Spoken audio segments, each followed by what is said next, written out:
Bem-vindo de volta. Hoje, no dia 26/2, a Amazon entrou oficialmente para o índice Dow Jones 30, que é um índice industrial lá americano, que hoje a gente vai ver um pouco sobre essa ação. A gente também vai ver o chefe de uma research falando sobre o aumento do preço-alvo da Amazon para ele e comparar o que ele está mais ou menos previndo para a ação em relação à nossa tese, em relação à tese que eu tenho a Amazon em carteira. Então, a Amazon entra oficialmente no índice Dow Jones. No caso, né, ela já estava mais ou menos beirando. Agora, oficialmente, a Walgreens, ela saiu, que é uma empresa de rede de farmácia, que a cada esquina você achava lá nos Estados Unidos uma Walgreens. Normalmente as pessoas iam comprar coisas de farmácia, bens, água. Era praticamente um mercado que tinha e ela oficialmente saiu do índice Dow Jones. Empresas como essas estão sendo, né, trocadas aos poucos pela Amazon, porque cada vez mais as pessoas, quando vão, por exemplo, comprar na farmácia algum item que não é necessariamente um remédio urgente, elas vão na Amazon e compram, principalmente nos Estados Unidos, que a Amazon opera de lavada em relação aos concorrentes também de mercado, né? Aqui no Brasil a gente tem a Magalu, a Mercado Livre, então a Amazon tem muito mais competição, mas lá nos Estados Unidos ela praticamente já ganhou o jogo. Então a S&P Dow Jones Índices, no caso o Dow Jones 30, disse semana passada que a Walgreens Boots Alliance seria retirada do índice 30 de ações e a mudança tem como objetivo refletir a natureza evolutiva da economia americana, aumentando a exposição ao varejo consumidor.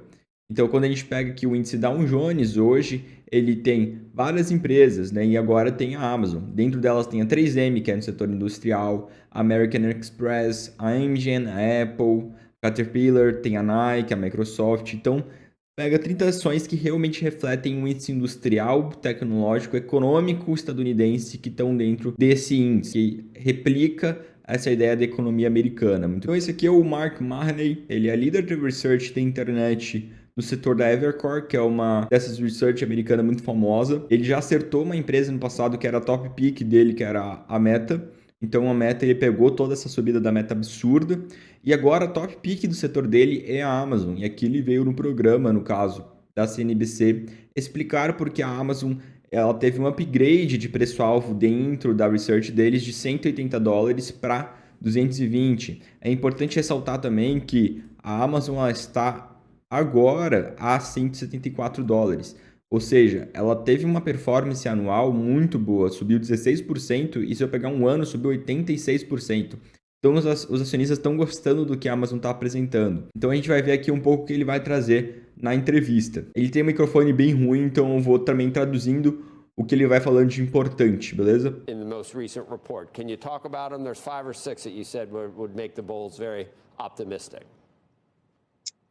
Yeah, so I think we took our price target up from 180. This was all on the earnings report a few weeks ago. Então aqui no caso ele falando que subiu de 180 para 220 o preço-alvo da Amazon com o último earnings report da Amazon, que eu inclusive fiz review e tem um vídeo no canal explicando toda a tese. Amazon's currently our top pick in the large cap internet. If you step back, the reason it was A Amazon é a top pick deles na large cap internet, ou seja, dentro da carteira de internet, que ele é líder da research, ela é hoje a top pick, né? added to, I assume the index was it's one of the broadest representations of the economy, and you've got a pretty consistent financial track record. Então o Dow Jones ele é principalmente o grande reflexo da economia americana e tem uma performance muito boa, né? Company's also at something of an inflection point. I think this year you're going to get record high free cash flow margins, record high retail operating. Então ele vai ter, falando que esse ano ele vai ter, como eu também expliquei na minha tese, fluxo de caixa recorde dentro da Amazon e também o fluxo de vendas recorde, no caso, né? A revenue sendo recorde. Margins, and you're going to get this acceleration in the AWS cloud revenue growth. Uma reaceleração dentro da Amazon Web Services, né, no sistema de cloud dentro da Amazon. Amazon's always presented as this company that gives you the kind of the leadership in online retail globally with almost $1 trillion in sales. And then now we're at 50 billion in ad revenue, so it's the third largest ad platform in the world, and then it's the largest. Então tem mais de 20 bilhões de receita vindo de propaganda, que foi uma coisa que eu destaquei bastante também ali no meu vídeo, e que no caso aqui ele fala, né, já é a terceira maior empresa em tamanho de propaganda, né, de receita de propaganda no mundo. Isso foi do nada, foi nos últimos 2, 3 anos que a Amazon criou, então também tem sido algo que vai melhorar na tese. Largest cloud platform in the world. So this is kind of one of your broadest reads into the health of the consumer, the health of enterprises. It's one of the reasons we like Amazon, but it's kind of a leader in these really large TAMs, or total addressable markets. It's one of the reasons it's our top pick. Então ele falando que também um dos motivos que ela é top pick é porque a Amazon está dentro de tudo. Ela está dentro do setor de farmácia, dentro do setor de, sei lá, de qualquer coisa que tu for vender, ela está dentro de livros, de aparelhos de, por exemplo, academia, qualquer coisa que tu for vender, a Amazon está dentro ali, sendo mais competitiva do que qualquer outra loja, né? I think so. We're looking at an asset now that trades at around 20 times free cash flow. So Então tá falando que hoje a Amazon está negociada mais ou menos 20 vezes o Free Cash Flow Yield. Então isso é uma maravilha nesse sentido, né? Como se ela tivesse 20 de PL, só que em vez de lucro a gente pegar o Free Cash Flow. Tá? Então ela não está muito cara, ele está falando, né? Reafirmando que ela não está muito cara comparado aos pares, né? Yeah, valuation's a lot more reasonable. What happened to Amazon is they went into a major investment cycle as they aggressively invested in next day, same day, several hour delivery.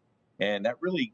Então aqui no caso mostrando que eles tiveram um investimento intensivo nos últimos 2 anos de capital, ou seja, o CAPEX, como eu mostrei no meu vídeo, foi aumentado um monte, e agora eles estão numa redução desse CAPEX e pegando a recompensa de todo aquele investimento em fluxo de caixa livre. Trashed its free cash flow margins. They actually went 2 years of negative free cash flow. But you're out of that cycle. That made value in the company several years. Então ele teve 2 anos de free cash flow negativos, que agora estão se tornando positivos e trazendo valor de volta para o acionista. Isso é muito fácil de demonstrar aqui nos cálculos, né? Quando a gente pega o fluxo de caixa livre, a gente vê esses 2 anos que ele está falando. São 2 anos negativos que destruíram a ação. No caso aqui, quem comprou nesses 2 anos se deu muito bem, que foi o que eu fiz. E no caso do CAPEX, a gente também consegue ver a mesma coisa. Por exemplo, aqui o CAPEX, se eu tirar os outros, só pegar o CAPEX, você vê que teve nos últimos 2 anos ali, 2021, 2022, CAPEX aumentando um monte, foi um ciclo de investimento absurdo, e agora eles estão pegando recompensa disso, reduzindo o CAPEX e aumentando o fluxo de caixa futuro. Então, se eles conseguem reduzir esse CAPEX ao mesmo tempo que eles aumentam a fonte de receita, tanto de propaganda, quanto do cloud, quanto da própria receita da companhia de venda online, é uma maravilha. Isso aí ele consegue realmente trazer valor para o acionista e talvez ela esteja barata. Years ago, very challenging, where you had to go out several years in order to value it. You don't need to do that now. Cash flow is abundant at the company. Free cash flow multiple is very realistic. Então, eu falando que o free cash flow, né, o fluxo de caixa livre da companhia é realmente realístico, que não tem que mais ficar imaginando, porque quando está no negativo, é difícil para uma research, por exemplo, dar um preço para uma ação. Quando o free cash flow está negativo, a gente não consegue colocar ele para o futuro muitas vezes. Então, agora a gente está indo por um rumo que o fluxo de caixa está positivo e crescente normal, é mais fácil de dar um preço. E eles aqui colocam $220 por ação. Então, tem um aumento aí de 25%, eu acho, se eu não me engano, em cima do preço atual. Então, no caso do Mark, que é esse analista, ele destaca esses pontos, que são os mesmos pontos que eu trouxe no vídeo da Amazon. Eu tenho um relatório de Amazon que eu deixei gratuito, que eu explico um pouco da minha tese. E eu continuo, assim, otimista para a tese, ele só confirmou muito disso. Agora com a notícia da Amazon entrando no Dow Jones, a gente consegue ver esse caminho da empresa seguindo o crescimento dela, seguindo a direção dela, ocupando uma posição muito grande dentro da indústria americana. E eu vejo com bons olhos o case. Bom, se você gostou do vídeo, dá uma curtida, comente aqui embaixo, se inscreva e eu te vejo na próxima.